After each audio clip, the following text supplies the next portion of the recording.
नमस्कार प्यारे विद्यार्थियों। देखिए, आज की कक्षा में, हिंदी की कक्षा में हम लोग क्या है, आपके भारत की खोज में हम लोग क्या पढ़ रहे हैं? सिंधु घाटी की सभ्यता। सिंधु घाटी सभ्यता के अंतर्गत अब हमें पढ़ना क्या है? भगवत गीता। ठीक है, हम लोगों ने कहाँ तक पढ़ लिया? महाभारत पढ़ा। अब अगला शीर्षक है भगवत गीता। भगवत गीता को पढ़ते हैं। ठीक है प्यारे बच्चों, भगवत गीता महाभारत का अंश है। क्या है? भगवत गीता महाभारत का अंश है, परंतु उसकी अपनी अलग जगह है और वह अपने आप में मुकम्मल है, मतलब वैसे ही बना हुआ है। यह 700 श्लोकों का एक छोटा सा काव्य है। इसकी रचना बौद्ध काल से पहले हुई थी।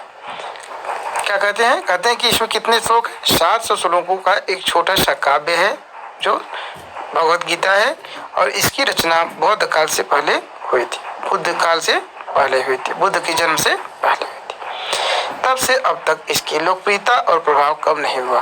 कहते हैं लेकिन इतना पहले की रचना होने के बाद भी आज तक इसकी लोकप्रियता और प्रभाव कम नहीं हुआ।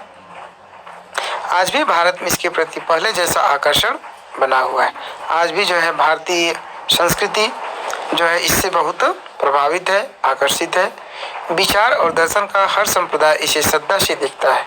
कहते हैं विचार और दर्शन की दृष्टि से देखा जाए तो हर धर्म के लोग जो है ये जो भगवत गीता है इसे श्रद्धा की दृष्टि से देखते हैं और अपने ढंग से इसकी व्याख्या कहते हैं कि हर धर्म क्या करता है, इसे श्रद्धा की दृष्टि से देखता है और अपने ढंग से इसकी व्याख्या करता है। ठीक है, संकट के समय जब मनुष्य के मन को संदेह सताता है और वह कर्तव्य के बारे में दुविधाग्रस्त होता है तो वह प्रकाश और मार्गदर्शन के लिए गीता की ओर देखता है। ठीक है, कहते हैं कि संकट के समय जो है सही मार्गदर्शन के लिए हम गीता की ओर देखते हैं, क्योंकि यह संकट काल के लिए लिखी गई कविता है। क्योंकि कहते हैं कि यह जो कविता है, ये जो लिखी गई कविता है, एक काव्य है, यह जो है महाभारत युद्ध के दौरान ही लिखा गया था, जब अर्जुन जो है संकट की स्थिति में थे। राजनीति और सामाजिक संकट के लिए और उससे भी अधिक मनुष्य की आत्मा के संकट के लिए। कहते हैं यह नहीं कि वह संकट किस प्रकार, कहते हैं कि यह राजनीतिक संकट और सामाजिक संकट से ही नहीं, बल्कि उस संकट में जब मनुष्य की आत्मा भी संकट में पड़ जाए, मतलब वैसे संकट जब जो है मनुष्य की आत्मा भी दुविधाग्रस्त हो जाए, वैसे संकट में भी हम लोग इसको जो है इस भगवत गीता की ओर देखते हैं। मतलब उससे क्या लेते हैं? उससे सीख लेना चाहते हैं। ठीक है, मार्गदर्शन लेना चाहते हैं। गीता की असंख्य व्याख्याएं की गई हैं और अब भी लगातार की जा रही हैं। लेखक कहता है कि गीता पर जो है असंख्य व्याख्याएं, गीता के लोगों ने असंख्य लोगों ने उसकी व्याख्या की और कहते हैं कि यह प्रक्रिया आज भी चल रही है। आधुनिक युग के विचार और कर्म क्षेत्र के नेताओं तिलक, अरविंद घोष, गांधी सभी ने इसकी अपने ढंग से व्याख्या की है। कहते हैं कि इसे लोग पढ़ते हैं और इसके विचारों को अपने ढंग से व्याख्यायित करते हैं, मतलब विचारों की व्याख्या अपने ढंग से उसे करते हैं। गांधी जी ने इसे अहिंसा में अपने दृढ़ विश्वास का आधार बनाया। कहते हैं कि इसी जो है गांधी जी ने इसी गीता को अहिंसा में अपने विश्वास का आधार बनाया और औरों ने धर्म कार्य के लिए हिंसा और युद्ध का औचित्य इसी के आधार पर सिद्ध किया है। कहते हैं कि कोई इसे जो है इससे अहिंसा का मार्ग अपनाता है तो कोई इससे जो है हिंसा और युद्ध के लिए उचित भी ठहराता है। ठीक है, औरों ने धर्म कार्य के लिए हिंसा और युद्ध का औचित्य इसी के आधार पर सिद्ध किया, क्योंकि जो है कहा गया है कि अपने अधिकारों को प्राप्त करने के लिए आपको हिंसा या युद्ध करना पड़े तो भी आपको पीछे नहीं हटना चाहिए। ठीक है, गांधी जी ने क्या किया? कहा कि हम अहिंसा के माध्यम से करेंगे, लेकिन जो है गीता क्या कहती है? गीता में ये से उपदेश है कि आप अहिंसा और उसके साथ साथ हिंसा, मतलब ये दोनों शिक्षाएं देती हैं। इसे अलग अलग लोग अपने अपने ढंग से व्याख्यायित करते हैं। इस काव्य का आरंभ महाभारत का युद्ध आरंभ होने से पहले युद्ध क्षेत्र में अर्जुन और कृष्ण के बीच संवाद से होता है। ठीक है, कहते हैं कि इस संवाद का आरंभ कब होता है? काव्य का आरंभ युद्ध क्षेत्र में अर्जुन और कृष्ण के बीच संवाद से हुआ है। अर्जुन परेशान है, उसकी अंतरात्मा युद्ध और उसमें होने वाले व्यापक नरसंहार के, मित्रों और संबंधियों के संहार के विचार के विरुद्ध विद्रोह कर उठती है। ठीक है, अर्जुन जो है देख रहे हैं कि युद्ध क्षेत्र में सभी उनके सगे संबंधी हैं, तो जो है वो क्या हो जाते हैं, वो उनकी आत्मा क्या कर देती है, युद्ध से विद्रोह कर देती है, युद्ध करने से इनकार कर देती है। आखिर यह किस लिए, कौन सा ऐसा लाभ हो सकता है जो इस हानि, इस पाप का परिहार कर सके। ठीक है, कहते हैं कि आखिर इस युद्ध से ऐसा कौन सा लाभ है जो इतनी क्षति, हमारे जो है सगे संबंधियों की इतनी क्षति को भी जो है टाल सकती है, मतलब दूर कर सकती है, उसका उपाय है। परिहार मतलब उपाय है। उसकी पुरानी कसौटियां नाकाम हो जाती हैं, उसके मूल्य ढह जाते हैं। अर्जुन इंसान की उस पीड़ित आत्मा का प्रतीक बन जाता है जो युग युग से कर्तव्यों और नैतिकता के तकाजों की दुविधा से ग्रस्त है। इस कहते हैं कि जो आज भी व्यक्ति जो है कर्तव्य और नैतिकता के चक्कर में क्या है, दुविधाग्रस्त है कि कर्तव्य का पालन करे कि नैतिकता पर चले। इस निजी बातचीत से हम एक एक करके व्यक्ति के कर्तव्य, सामाजिक आचरण, मानव जीवन में सदाचार और सबको नियंत्रित करने वाले आध्यात्मिक दृष्टिकोण जैसे विषयों की ओर बढ़ते हैं। ठीक है, मतलब इस निजी बातचीत से दो जो कृष्ण और अर्जुन के बीच को बातचीत है, कहते हैं इससे हम एक एक करके व्यक्ति के कर्तव्य, सामाजिक आचरण, व्यक्ति का कर्तव्य क्या होना चाहिए, उसका सामाजिक आचरण कैसा होना चाहिए, मानव जीवन में सदाचार और सबको नियंत्रित करने वाले आध्यात्मिक दृष्टिकोण जैसे विषयों की ओर बढ़ते हैं। मतलब इसमें सारी चीज़ों पर जो है सारी चीज़ों को पर विचार किया गया है। गीता में ऐसा बहुत कुछ है जो आध्यात्मिक है। कहते हैं ऐसा बहुत कुछ है जो ईश्वरीय है। इसमें मानव विकास के 3 मार्गों, आध्यात्म मतलब ईश्वर में विश्वास, इसमें मानव विकास के 3 मार्गों ज्ञान, कर्म और भक्ति के बीच समन्वय करने का प्रयास किया गया है। कहते हैं कि जो गीता है इसमें व्यक्ति के जो 3 मार्ग हैं, विकास के 3 मार्ग कौन कौन से, ज्ञान, कर्म और भक्ति, इन तीनों में सामंजस्य बिठा करके चलने की बात की गई है। बाकी 2 की तुलना में भक्ति पर अधिक बल दिया गया है, लेकिन कहते हैं ज्ञान और कर्म की तुलना में इसमें भक्ति पर अधिक बल दिया गया है। यहाँ तक कि इसमें एक व्यक्तिगत ईश्वर का स्वरूप बढ़ता है, इसमें व्यक्तिगत ईश्वर का स्वरूप बढ़ता है, हालांकि उसे पूर्ण रूप परमेश्वर का ही अवतार माना गया है।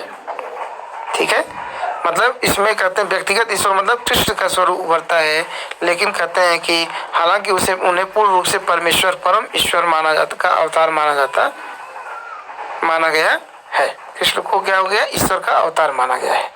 कहते हैं गीता में मानव अस्तित्व की आध्यात्मिक पृष्ठभूमि का निरूपण किया गया है कि मानव का अस्तित्व क्या है, कि आध्यात्मिक पृष्ठभूमि का निरूपण किया गया है, उस समय का वर्णन किया गया है जिसमें जो है मतलब मानव अस्तित्व की उस स्थिति का वर्णन किया है जिसमें मनुष्य जो है क्या करता है, आध्यात्मिक पृष्ठभूमि मतलब आध्यात्मिक आधार पर जीवन व्यतीत करता है। रोजमर्रा की जिंदगी की व्यवहारिक समस्याएं इसी संदर्भ में सामने आती हैं। कहते हैं कि इसमें जो है रोजमर्रा की जिंदगी की व्यवहारिक समस्याएं भी आने लगी। गीता में जीवन के कर्तव्यों के निर्वाह के लिए कर्म का आह्वान किया गया है। गीता में ये भी कहा गया है कि जीवन के कर्तव्यों के निर्वाह के लिए आपको कर्म करना चाहिए। अकर्मण्यता की निंदा की गई है, मतलब काम न करने की प्रवृत्ति की निंदा की गई है, मतलब काम न करने की स्थिति की निंदा की गई है, बल्कि इसमें यह है कि आप कर्म के लिए प्रेरित होइए। और कहा गया है कि कर्म और जीवन को समय के उच्चतम आदर्शों के अनुरूप होना चाहिए। और कहा गया है कि कर्म और जीवन, जो हमारा कर्म है और जो हमारा जीवन है वो समय के उच्चतम आदर्शों के अनुरूप होना चाहिए। जो समय चल रहा है उस समय का उच्चतम आदर्श क्या है, ठीक है, सबसे उच्चतम स्वरूप क्या है, उसके अनुरूप होना चाहिए हमारा कर्म और जीवन। क्योंकि ये आदर्श समय समय पर स्वयं ही बदल सकते हैं, क्योंकि कहते हैं कि समय अनुरूप जो ये आदर्श हैं, आदर्श भी क्या होते हैं, बदलते रहते हैं। युग धर्म अर्थात विशेष युग के अपने आदर्श को हमेशा ध्यान में रखना चाहिए। युग धर्म मतलब विशेष युग के अपने आदर्श को हमेशा ध्यान में रखना चाहिए, मतलब हर युग का अपना आदर्श होता है, इसलिए उस युग के आदर्श को ही ध्यान में रखना हमेशा उस युग के आदर्श को ध्यान में रखना चाहिए। किसी एक युग की तुलना दूसरे युग से नहीं करनी चाहिए। ठीक है। गीता का संदेश न सांप्रदायिक है और न ही किसी विशेष विचारधारा के लोगों को संबोधित करता है। कहते हैं कि जो ये गीता का संदेश है यह किसी संप्रदाय या विशेष धर्म विशेष से जुड़ी हुई नहीं है, न ही यह किसी विशेष विचारधारा को लोगों को संबोधित करती है। और कहते हैं नहीं तो यह किसी विशेष एक विचारधारा वाले लोगों को, मतलब किसी विशेष विचारधारा, मतलब कोई एक विशेष मतलब विचारधारा रखने वाले हो कि वो करता हो,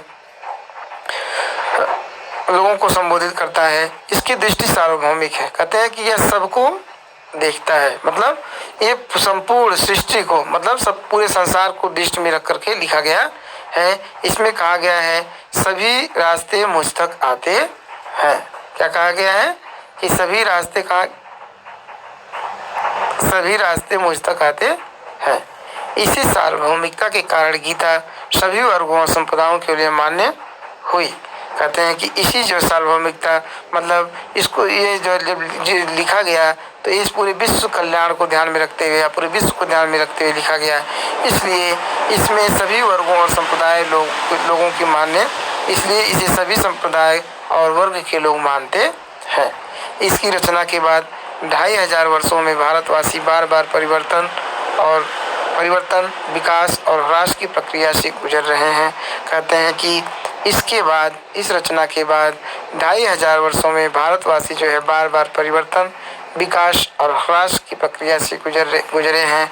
उन्हें एक के बाद एक तरह तरह के अनुभव हुए हैं, एक के बाद एक विचार सामने आए हैं, पर उन्हें हमेशा गीता में कोई ऐसी जीवंत चीज मिली है जो विकसित होते विचारों से मेल खाती रही। कहते हैं कि समय बदलता रहा, नई नई विचारधाराएं आती रही, ठीक है, नए नए अनुभव आते रहे, लेकिन कहते हैं कि क्या हुआ, पर उन्हें जो समाज के लोग हैं उन्हें गीता में ऐसी कोई ऐसी जीवन चीज मिली है। कहते हैं कि जो है गीता में एक ऐसी चीज, उन्हें जीवन चीज मिलती है जो विकसित होते विचारों से मेल खाती है। कहते हैं कि मतलब नई नई विचारधाराएं आती रहती हैं, लेकिन वो पूरा जो है क्या होता है, सारी विचारधाराएं जो है किससे मेल खाती हैं, गीता से मेल खाती है। ठीक है, चलिए अब आगे देखिए।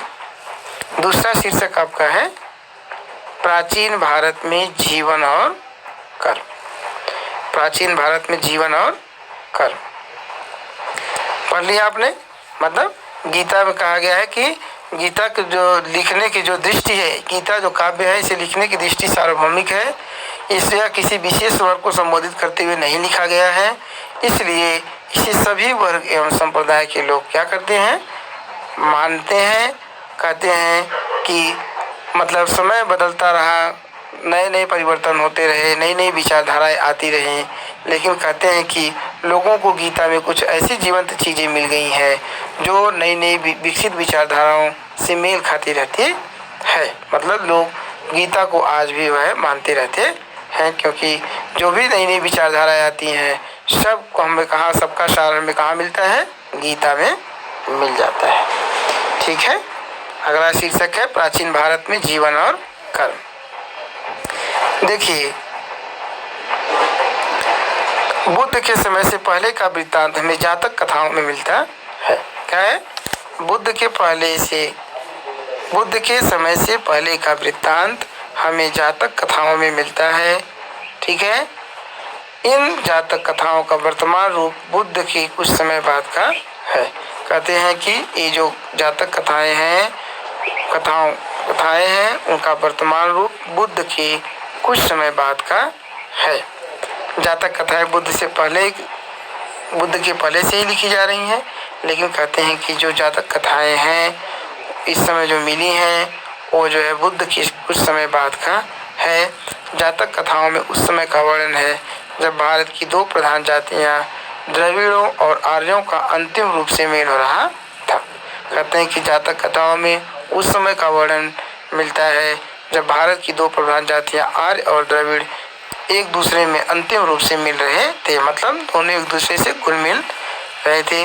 कहा जा सकता है कि जातक पुरोहित या ब्राह्मण परंपरा तथा क्षत्रिय या शासक परंपरा के विरोध में लोक परंपरा का प्रतिनिधित्व करते हैं। कहा जाता है कि जो जातक है वो पुरोहित या ब्राह्मण परंपरा या क्षत्रिय या शासक परंपरा के विरोध में लोक परंपरा का प्रतिनिधित्व करते हैं, मतलब लोकतंत्र का प्रतिनिधित्व करते हैं। ये किसी जाति या विशेष वर्ग का प्रतिनिधित्व नहीं, बल्कि ये जनता की प्रतिनिधित्व परंपरा, लोक परंपरा का प्रतिनिधित्व करते हैं। मतलब जनता की परंपराएं चलती हैं, किसी जो है जाति या वर्ण विशेष से संबंधित नहीं है। ग्राम सभाएं एक सीमा तक स्वतंत्र थीं। आदमी का मुख्य आमदनी का मतलब कमाई का मुख्य जरिया लगान था। माना जाता था कि जमीन पर लगाया जाने वाला कर उत्पादन में राजा का हिस्सा है।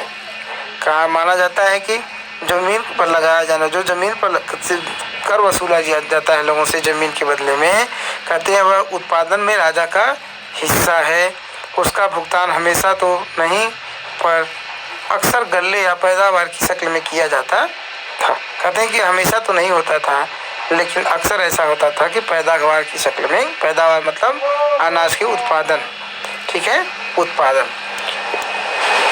यह कर उपज के छठे भाग के करीब होता था, मतलब 1/6वां भाग होता था।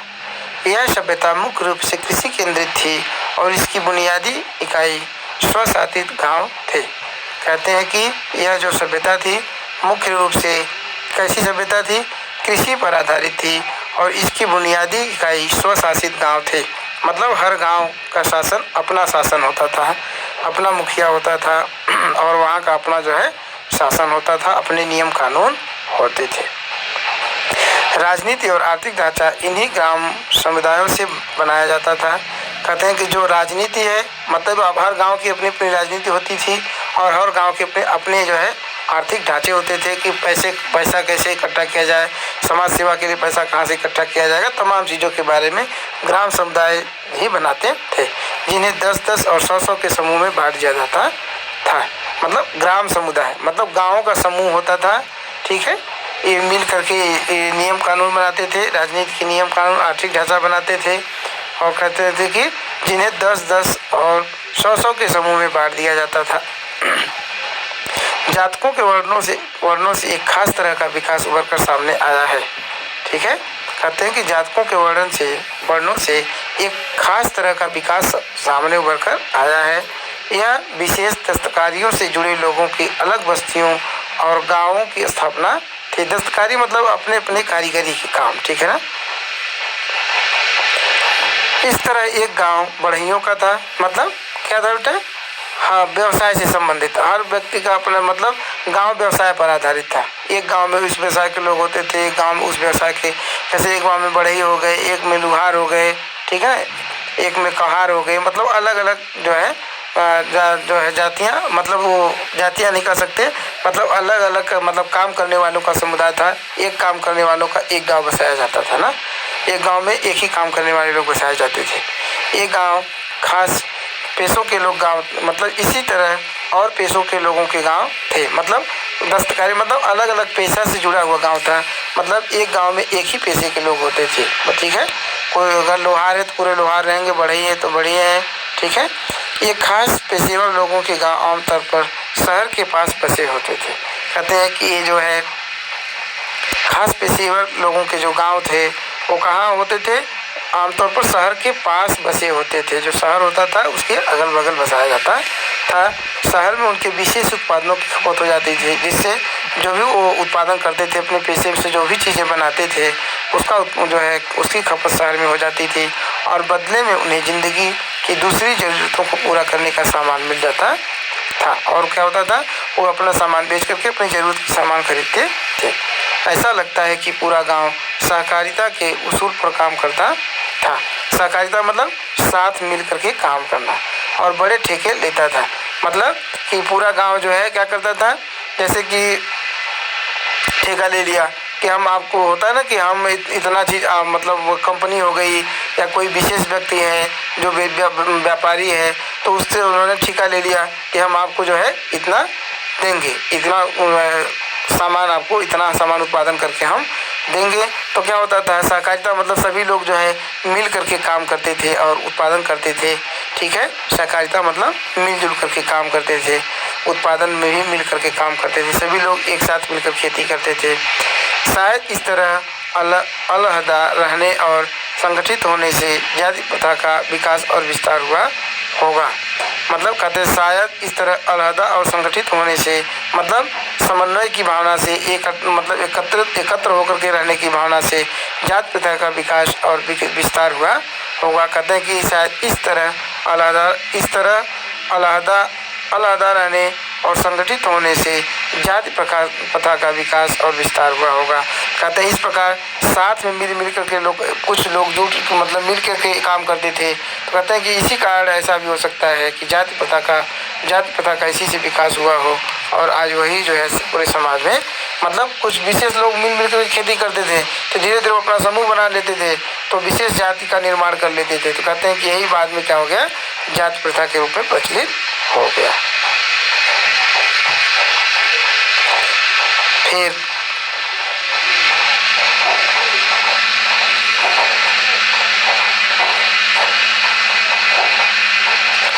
जातकों में सौदागरों की समुद्री यात्राओं के हवाले भरे हुए हैं, मतलब सबूत भरे हुए हैं। जातकों में समुद्री सौदागर मतलब सौदागरों की समुद्री यात्राओं के, व्यापारियों की समुद्री यात्रा का वर्णन भरा हुआ है। सूखे रास्तों से रेगिस्तान को पार करके भड़ौस के पश्चिमी बंदरगाह और उत्तर में गांधार और मध्य एशिया तक कारवां जाया करते थे। भड़ौच से जहाज बेबीलोन के लिए फारस की खाड़ी को जाया करते थे। कहते हैं कि जो भड़ौच बंदरगाह है वहाँ से जहाज कहाँ के लिए जाती थी, बेबीलोन के लिए फारस की खाड़ी को जाया करते थे। नदियों के रास्ते बहुत यातायात होता था, उस समय नदियों के मतलब रास्ते से ही यातायात होता था। जातकों के अनुसार बेड़े बनारस, जो बेड़े थे वो बनारस, पटना, चंपा और दूसरे स्थानों से समुद्र की ओर जाते थे और वहाँ से दक्षिणी बंदरगाहों और लंका और मलय टापू तक, मतलब इसमें जो है पूरी समुद्री यात्राओं का मतलब समुद्री मार्गों का वर्णन किया गया है। ठीक है, कहाँ से कहाँ तक लोग जो है समुद्री रास्ते के माध्यम से जाते थे। भारत में लिखने की प्रथा बहुत पुरानी है। पाषाण युग की मिट्टी के पुराने बर्तनों पर ब्राह्मी लिपि के अक्षर मिले। कहते हैं जो पत्थर का युग था उसमें मिट्टी के पुराने बर्तनों पर ब्राह्मी लिपि के अक्षर मिले हैं। मोहनजोदड़ो में मिले शिलालेखों को अब तक पूरी तरह पढ़ा नहीं जा सका है। कहते हैं कि जो मोहनजोदड़ो पर जो कुछ लिखा हुआ है शिलालेख पर, दीवारों के लेख पर जो पत्थरों पर लिखा हुआ है आज तक पढ़ा नहीं जा सका। तो ये ब्राह्मी लेख जो पूरे भारत में मिले हैं निश्चित रूप से उस मूल लिपि में है जिससे भारत में देवनागरी और अन्य लिपियों का विकास हुआ। कहते हैं कि ब्राह्मी लिपि से क्या हुआ, बाद में भारत में देवनागरी तथा अन्य लिपियों का विकास हुआ। अशोक के कुछ लेख ब्राह्मी लिपि में है, उत्तर पश्चिम में मिलने वाले कुछ अन्य लेख खरोष्ठी लिपि में है। कहते हैं कि अशोक के जो लेख मिले हैं कुछ जो है ब्राह्मी लिपि में है और कुछ जो है खरोष्ठी लिपि में लिखे हुए हैं।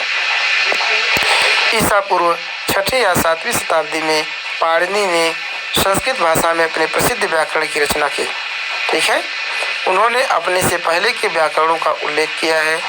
ठीक है, उनके समय तक संस्कृत का रूप स्थिर हो चुका था। पाणिनि के समय जो है कहते हैं कि संस्कृत स्थिर हो चुका था, वह एक निरंतर विकासशील साहित्य की भाषा बन चुकी थी और संस्कृत क्या हो गई, विकासशील साहित्य की भाषा बन चुकी थी, मतलब पूर्ण रूप से विकसित हो गई थी और उसमें साहित्य लिखा जाने लगा था। पाणिनि आज भी संस्कृत व्याकरण पर आधिकारिक प्रमाण माना जाता है। पाणिनि आज भी संस्कृत व्याकरण पर आधिकारिक प्रमाण माना जाता है। मतलब पाणिनि ने जो व्याकरण लिखा है वह आज भी जो है आधिकारिक संस्कृत व्याकरण में आधिकारिक माना जाता है। हालांकि बाद के व्याकरणों ने उसमें कुछ जोड़ा भी है। कहते हैं कि बाद में जो व्याकरणविद थे, व्याकरण के विद्वान थे, उन्होंने उसमें कुछ जोड़ा है और उसकी व्याख्या भी की है यह दिलचस्प है कि पाणिनि ने यूनानी लिपि का उल्लेख किया है। कहते हैं कि यह दिलचस्प है, मतलब दिल को भाने वाली बात है कि पाणिनि ने यूनानी लिपि का भी उल्लेख किया है। इससे संकेत मिलता है कि पूर्व दिशा में सिकंदर के आने से बहुत पहले भारत और यूनान के बीच किसी न किसी तरह का संपर्क हो चुका था। अब कहते हैं कि जब पाणिनि ने जो है यूनानी लिपि का वर्णन किया है तो इससे साफ संकेत मिलता है कि भारत और जो है यूनान का संबंध सिकंदर के आने से पहले भी हो चुका पहले का है। औसत विज्ञान की पाठ्य पुस्तकें भी थीं और अस्पताल भी। कहते हैं कि औसत विज्ञान की मतलब औषधियों से जुड़े विज्ञान की पाठ्य पुस्तकें थीं और अस्पताल भी। अनुश्रुति है कि भारत में औसत विज्ञान के जनक धन्वंतरी थे। कहते हैं कि ऐसा माना जाता है कि भारत में औसत विज्ञान के जनक धन्वंतरी थे। धन्वंतरी ने ही औसत विज्ञान की खोज की, इसलिए उन्हें औसत विज्ञान का पिता कहा जाता है। जनक मतलब पिता। किंतु सबसे प्रसिद्ध पुरानी पाठ्य पुस्तकें ईस्वी सन की शुरू की सदियों में लिखी गई है। इनमें औषधि पर चरक की पुस्तकें हैं और शल्य चिकित्सा पर सुश्रुत की। कहते हैं चरक ने औषधि पर लिखी, जड़ी बूटियों पर, और शल्य चिकित्सा पर जो है किसने लिखा? सुश्रुत ने लिखा। कहा जाता है कि चरक उन राजा कनिष्क के दरबार में राजवैद्य थे जिनकी राजधानी पश्चिमोत्तर दिशा में थी। ठीक है, चरक किसके राज दरबार में थे? कनिष्क के। इन पाठ्य पुस्तकों में बहुत सी बीमारियों का जिक्र है और उनकी पहचान और इलाज के तरीके बताए गए हैं। इनमें शल्य चिकित्सा, प्रसूति विज्ञान, स्नान, पथ्य, सफाई, बच्चों को खिलाने और चिकित्सा के बारे में शिक्षा को विषय बनाया गया है। लेखक का रुझान प्रयोगात्मक है और शल्य प्रशिक्षण के दौरान मुर्दों की चीरफाड़ कराई जाती थी। कहते हैं कि जो लेखक का रुझान है मतलब की रुचि है वो प्रयोगात्मक है और उन्होंने शल्य प्रशिक्षण के मतलब शल्य प्रशिक्षण मतलब समझ बेटा ऑपरेशन, ठीक है ना, ऑपरेशन की प्रक्रिया। शल्य मतलब ऑपरेशन का प्रशिक्षण किसके दौरान दिया जाता था? मुर्दों की चीरफाड़ कराई जाती थी। ठीक है, शल्य प्रशिक्षण जब दिया जाता था लोगों को ऑपरेशन की ट्रेनिंग दी जाती थी तो जो है मुर्दों की चीरफाड़ करवाया जाता था। सुश्रुत ने शल्य क्रिया के औजारों का जिक्र किया है, साथ ही ऑपरेशन का भी, जिसमें अंगों को काटना, पेट काटना, ऑपरेशन से बच्चे को जन्म दिलाना, मोतियाबिंद का ऑपरेशन आदि सब शामिल है। देख लीजिए इतना पहले ही इतना विकास हो चुका था कि पहले ही ऑपरेशन होता था। ठीक है, अंगों को काट के निकाल दिया जाता था, पेट काटना, ऑपरेशन से बच्चे पैदा करना, मोतियाबिंद का ऑपरेशन पहले भी होता था। घावों के जुगाड़ुओं को धुआं देकर मारा जाता था। ईसा पूर्व 3री-4वीं सदी में जानवरों के अस्पताल भी थे।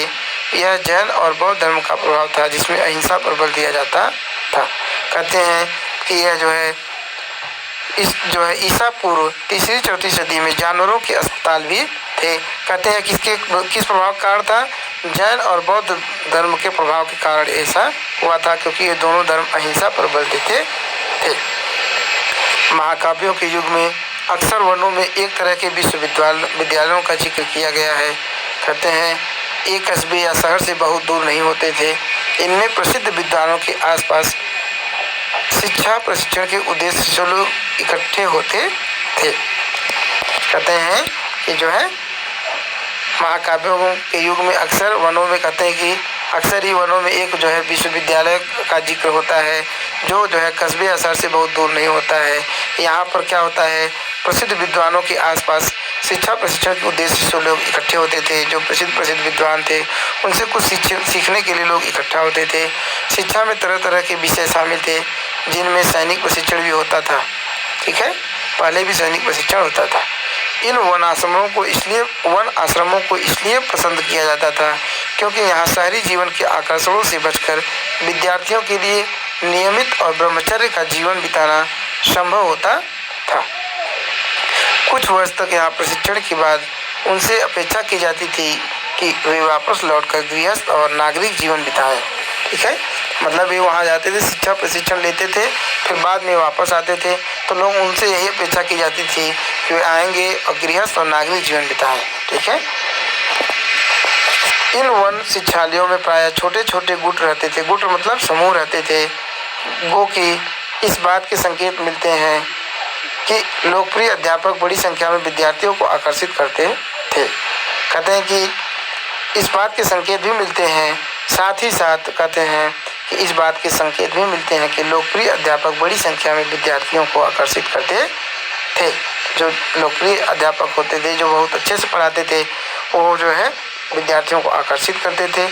बनारस हमेशा शिक्षा का केंद्र रहा। ठीक है, बुद्ध के समय में भी वह प्राचीन केंद्र माना जाता था, किंतु उत्तर पश्चिम में आधुनिक पेशावर के आसपास एक प्राचीन और प्रसिद्ध विश्वविद्यालय तक्षशिला था। कहते हैं कि बनारस क्या है, हमेशा शिक्षा का केंद्र रहा। कहते हैं बुद्ध के समय में भी वह प्राचीन केंद्र माना जाता था, बुद्ध के समय में भी बनारस को शिक्षा का केंद्र माना जाता था। लेकिन कहते हैं किंतु उत्तर पश्चिम में, जो उत्तर पश्चिम वाला हिस्सा है, वहाँ आधुनिक पेशावर के पास एक प्राचीन और प्रसिद्ध विश्वविद्यालय तक्षशिला था। यह विश्वविद्यालय विशेष रूप से विज्ञान, चिकित्सा शास्त्र और कलाओं के लिए मशहूर था। ठीक है, मतलब विज्ञान की शिक्षा, चिकित्सा शास्त्र की शिक्षा और कला के लिए मशहूर था। भारत के दूर दूर के हिस्सों से लोग यहाँ आया करते थे, दूर दराज के इलाकों से लोग यहाँ, भारत के दूर दराज इलाकों से लोग आकर के यहाँ शिक्षा ग्रहण करते थे। तक्षशिला का स्नातक होना सम्मान और विशेष योग्यता की बात समझी जाती थी। वहाँ से स्नातक होना ही बहुत सम्मान और विशेष योग्यता की बात समझी जाती थी। जो चिकित्सक यहाँ के आयुर्विज्ञान विद्यालय से पढ़कर निकलते थे, उनकी बड़ी कद्र होती थी। कहते हैं कि जो तक्षशिला विश्वविद्यालय था, जो यहाँ से जो चिकित्सक आयुर्विज्ञान की, आयुर्वेद में विज्ञान की शिक्षा लेकर के जाते थे, उनकी बहुत ही कद्र, मतलब बहुत सम्मान होता था, उनका मान जान बहुत ज़्यादा होता था। कहा जाता है कि जब कभी बुद्ध बीमार पड़ते थे तो उनके भक्त इलाज के लिए एक मशहूर चिकित्सक को बुलाते थे। कहा जाता है कि जब कभी बुद्ध बीमार पड़ते थे, तो जब बुद्ध जी बीमार होते थे तो उनके भक्त जो है, जो बहुत मशहूर चिकित्सक होता था, उसे बुलाते थे, जो तक्षशिला का स्नातक था। कहते हैं कि जो चिकित्सक आता था वो बहुत मशहूर था और वो तक्षशिला से हुए क्या था, वहाँ से स्नातक की शिक्षा ग्रहण किया था। ईसा पूर्व स्नातक मतलब जो अंग्रेजी में बोलते हैं ना, बैचलर ऑफ आर्ट, बैचलर। ठीक है, ईसा पूर्व छठी 7वीं शताब्दी के महान व्याकरण पाणिनि ने भी यही शिक्षा पाई थी। कहते हैं कि जो संस्कृत व्याकरण लिखा पाणिनि ने, वो पाणिनि ने भी कहाँ से शिक्षा ग्रहण की थी, तक्षशिला से ही ग्रहण की थी। इस तरह तक्षशिला बुद्ध से पहले ब्राह्मण शिक्षा पद्धति का विश्वविद्यालय था। ठीक है, बुद्ध से पहले यहाँ ब्राह्मण शिक्षा पद्धति का विश्वविद्यालय, मतलब ब्राह्मण लोग शिक्षा पद्धति को चलाते थे, ब्राह्मण लोग ही शिक्षा देते थे। बौद्ध काल में यह बौद्ध ज्ञान का भी केंद्र बन गया था। कहते हैं बाद में यह बौद्ध ज्ञान का केंद्र भी बन गया। सारे भारत और सीमा पार से बौद्ध विद्यार्थी यहाँ खींचे चले जाते थे। यह मौर्य साम्राज्य के उत्तर पश्चिमी सूबे का मुख्यालय था। ये जो तक्षशिला था वो क्या था, कहते हैं कि मौर्य साम्राज्य में उत्तरी पश्चिमी सूबे का, प्रांत, सूबा मतलब प्रदेश या प्रांत या क्षेत्र का मुख्यालय था। यह सुदूर अतीत के भारतीय कैसे थे, कहते हैं उस सुदूर अतीत के भारतीय कैसे थे, हमारे लिए इतने पुराने और हमसे इतने भिन्न समय के बारे में कोई धारणा बनाना कठिन है। कहते हैं कि वो अतीत जो बहुत दूर है, जिसे हम नहीं देख पा रहे, कहते हैं वो भारतीय, उस समय के भारतीय लोग कैसे रहते थे, इसकी कल्पना करना भी बड़ा कठिन है। फिर भी हमें तो जो जानकारियाँ उपलब्ध हैं उनके आधार पर एक धुंधली सी तस्वीर सामने उभर कर सामने आती है। कहते हैं लेकिन जो हमें कुछ जो साक्ष्य मिले हैं, जानकारियाँ मिली हैं, उससे थोड़ा थोड़ा हम अनुमान, थोड़ी टूटी फूटी तस्वीर तैयार कर लेते हैं कि ऐसी ज़िंदगी उस समय की रही होगी। वे खुले दिल के, आत्मविश्वासी और अपनी परंपराओं पर गर्व करने वाले लोग थे। कहते हैं कि वे खुले दिल के थे, ठीक है, आत्मविश्वासी थे और अपनी परंपराओं पर गर्व करने वाले लोग थे। रहस्य की खोज में हाथ पांव मारने वाले, मतलब कुछ नया खोजने की चाह में लगे रहने वाले, प्रकृति और मानव के जीवन के बारे में बहुत से प्रश्नों से भरे, अपनी बनाई हुई मर्यादा और मूल्यों को महत्व देने वाले, पर जीवन में सहज भाव से आनंद लेने वाले और मौत का लापरवाही से सामना करने वाले लोग थे। ठीक है, मतलब ये लोग कैसे थे, हमेशा कुछ न कुछ नया खोजने के चक्कर में रहते थे और प्रकृति और मानव जीवन के बारे में बहुत सारे प्रश्नों से भरे थे कि ये ऐसा क्यों है, ऐसा क्यों है, मतलब ताकि उससे बारे में जानने का प्रयास करें। अपनी बनाई, उन्होंने अपनी कुछ रीति रिवाज और मान्यताएं बनाई उन्होंने महत्व दिया। कहते हैं लेकिन पर जीवन में सहज आसानी से प्राप्त होने, सहज भाव से, ठीक है, आसानी पर जीवन में सहज भाव से आनंद लेने वाले थे। मतलब वो जीवन को कठिनाई में नहीं डालने वाले थे, बल्कि वो जीवन को सहज रूप से जीते थे और आनंद में जीवन व्यतीत करते थे। और कहते हैं कि मौत का लापरवाही से सामना करने वाले लोग थे, और वो जो है किसी भी कार्य को करते समय मौत से नहीं डरते थे, ठीक है। कहते हैं मौत का लापरवाही से सामना करते थे, मतलब वो पीछे हटने वाले व्यक्ति नहीं थे, निरंतर आगे बढ़ने वाले क्या थे, वीरता से भरे हुए व्यक्ति थे, उत्साह से भरे हुए व्यक्ति थे, ठीक है। ठीक है, इससे संबंधित प्रश्न हम आपको PDF में भेज देंगे, आप इसको पढ़ लीजिए।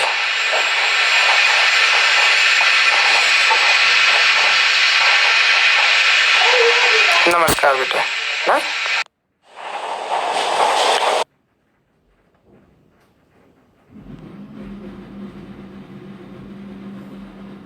देखिए, इस पाठ से संबंधित प्रश्न हमने आपको दिया है। दोनों पाठ हमने जो पढ़ा है आपको, ये भागवत गीता से संबंधित प्रश्न है, ठीक। और ये दूसरा जो है प्राचीन भारत में जीवन और कर्म से संबंधित प्रश्न है। कृपया आप जो है इस पाठ को अच्छी तरह से पढ़ें और 2 दिनों में, अलग अलग दिनों में इन दोनों पाठों का, एक दिन भागवत गीता के प्रश्नों को करिए और दूसरे दिन जो है प्राचीन भारत में जीवन और कर्म के प्रश्नों को करिए, ठीक है। इस वीडियो में बस इतना ही। चलिए प्यारे बच्चों, शीघ्र ही अगला वीडियो लेकर हम आप लोगों के साथ सामने उपस्थित होंगे। तब तक के लिए हमें विदा दीजिए। नमस्कार।